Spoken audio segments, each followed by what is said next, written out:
భార్య ఏదైనా ఓరుస్తుందేమో కానీ భార్య చాలా ఇబ్బంది పడిపోయేది ఎప్పుడో తెలుసా అండి?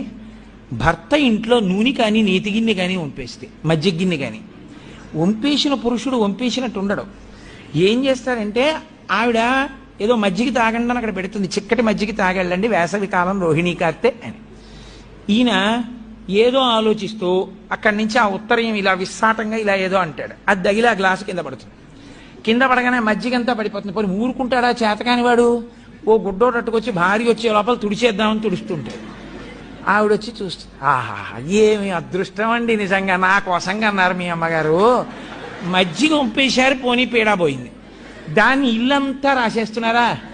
ఇప్పుడు ఆ వెన్నలో కాలేస్తే మజ్జిగ ఒలికిపోతే ఏ బియ్య పిండో వేసుకుంటారు, వేసుకుని ఒత్తేసుకోవాలి. నూనె ఒలికిపోయినా అంతే, నెయ్యి ఒలికిపోయినా అంతేకాని దాన్ని నేల నిండా రాస్తే ఓ నీటి చుక్క పడితే కాలు ఇక్కడ వేస్తే అక్కడికి వెళ్తుంది.